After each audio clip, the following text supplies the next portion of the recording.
वित्त गेले, वित्त विना शूद्र खच एका अविद्येने केले। सर्वसामान्यांच्या जीवनाला दिशा देणारे हा अमूल्य मंत्र महात्मा ज्योतिराव फुले यांनी आपल्याला दिला। या विचारातूनच समाजात शिक्षणाची क्रांती घडली आणि वंचितांना नवी उभारी मिळाली।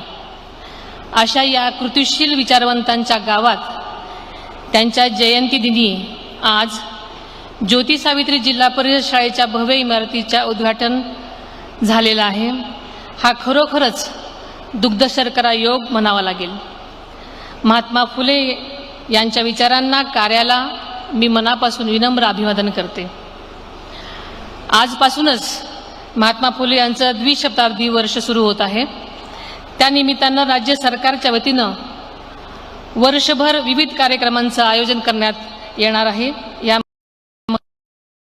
या पवित्र जिल्हा परिषद शाळेच्या रूपानं पवित्र ज्ञान मंदिर उभं राहिलं आहे, ही आपल्या सर्वांसाठीच अत्यंत अभिमानाची गोष्ट आहे। 4-5 वर्षापूर्वीच कानवडीच्या ग्रामस्थांनी गावातील शाळा अपग्रेड करावी अशी मागणी आदरणीय अजितदादांच्याकडे केली होती आणि तात्काळ प्रतिसाद देत आदरणीय दादांनी मोठा निर्णय घेतला आणि या ठिकाणी साधी शाळाच नाही तर आंतरराष्ट्रीय दर्जाची शाळा उभारण्याचा संकल्प त्यांनी केला। फक्त शाळा नाही तर विद्यार्थ्यांचे भविष्य घडवण्याच्या दृष्टीनं म्हणजे दूरदृष्टीनं दादांनी विचार केला आणि त्यासाठी पुणे जिल्हा परिषद, पुणे जिल्हा नियोजन समिती आणि CSRच्या माध्यमातून त्यांनी निधी उपलब्ध करून दिला।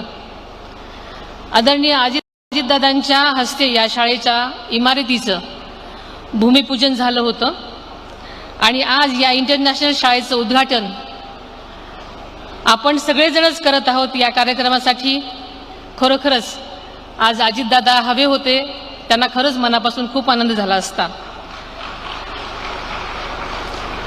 या शाळेच्या माध्यमातून त्यांनी क्रांतीसूर्य महात्मा फुले यांना अनोखी आदरांजलीच वाहिली असं म्हटलं तरी वावगं ठरणार नाही। क्रांतीसूर्य महात्मा ज्योतिराव फुले आणि क्रांतीज्योती सावित्री फुले या महान दाम्पत्याने दिलेल्या सत्यशोधक विचारावर आणि स्त्री शिक्षणाच्या भक्कम पायावर आजचा प्रगत पुरोगामी भारत उभा आहे। फुले दाम्पत्याच्या ऋणातून उतराई होणं खरोखरच शक्य नाही, कारण त्यांनी केवळ शिक्षणच दिलं नाही तर माणूस म्हणून जगण्याचा अधिकाराची जाणीव आपल्याला सर्वांना करून दिलेली आहे। देशातील पहिली मुलींची शाळा त्यांनी सुरू केली आणि सावित्रीबाईंनी पहिली स्त्री शिक्षिका म्हणून इतिहास घडवला। त्या काळात त्यांनी सोसलेल्या हाल अपेष्टा, समाजाच्या विरोधाला आपल्या कृतीतून दिलेलं उत्तर, हे सर्व आजही आपल्या सर्वांनाच प्रेरणा देणार आहे। आज देशातील प्रत्येक महिला कोणत्याही क्षेत्रात आत्मविश्वासाने उभी आहे, त्यामागे केवळ सावित्रीबाईंचा त्याग आहे आणि हे आपण कधीही विसरू शकणार नाही। पुण्यावाड्यात देशातील पहिली मुलींची शाळा सुरू झाली आणि आज या ऐतिहासिक स्थळावर क्रांतीज्योती सावित्री फुले आद्य मुलींची शाळा आणि भव्य स्मारक उभारण्याचं काम अत्यंत जोमानं सुरू आहे। हे स्मारक केवळ वास्तू नसेल तर संपूर्ण जगासाठी स्त्री सक्षमीकरणाची प्रेरणास्थळ असेल। सातारा जिल्ह्यातल्या कडगुण येथे महात्मा फुलेंचं भव्य स्मारक उभारण्याची घोषणाही आपल्या महायुती सरकारच्या वतीनं अर्थसंकल्पामधून करण्यात आलेली आहे। ही अत्यंत समाधानाची गोष्ट आहे। त्याचबरोबर क्रांतीज्योती सावित्रीबाईंच्या जन्मगावी नायगाव येथे 100 कोटी रुपयाचं भव्य स्मारक आणि महिला प्रशिक्षण केंद्र उभारण्याचा सरकारचा मानस आहे।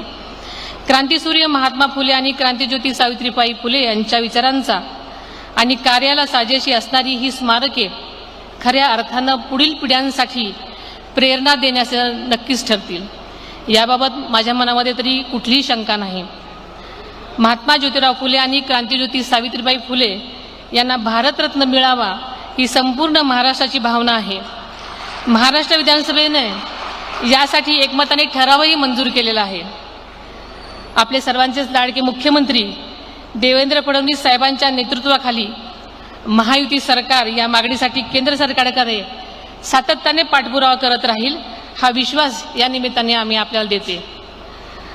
खांदावडीच्या पवित्र भूमीमध्ये उभी राहिलेली ही ज्योती सावित्री जिल्हा परिषद शाळा ही केवळ शाळाच नाही तर फुले दाम्पत्याच्या विचारांचं खरंखुरं स्मारक आहे.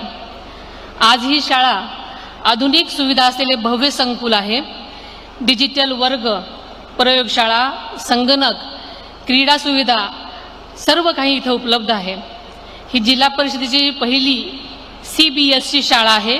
या ठिकाणी सर्व विद्यार्थ्यांना मोफत आणि दर्जेदार शिक्षण मिळणार आहे. सध्या 260 विद्यार्थी संख्येने सुरुवात झालेल्या या शाळेची क्षमता 1840 विद्यार्थ्यांपर्यंत वाढणार आहे. या ठिकाणी निवासी शिक्षणाची सुविधाही सुरू होणार आहे. ग्रामीण विद्यार्थ्यांसाठी ही एक मोठी संधी म्हणायला हरकत नाही. आदरणीय अजितदादांच्या दूरदृष्टीतून गेल्या वर्षापासून पुणे जिल्ह्यामध्ये मॉडेल स्कूल प्रोग्राम हा उपक्रम सुरू करण्यात आलेला आहे. त्यामध्ये पहिल्या टप्प्यात गेल्या वर्षी जिल्ह्यातील 303 शाळा निवडण्यात आल्या होत्या. हे काम पूर्ण होत आलेलं आहे. तर यंदा त्यात 606 नवीन शाळांची भर घालून जिल्ह्यामध्ये आता जवळपास 1000 शाळांमध्ये हा उपक्रम राबविण्यात येणार आहे. ही अत्यंत आनंदाची आणि समाधानाची बाब आहे.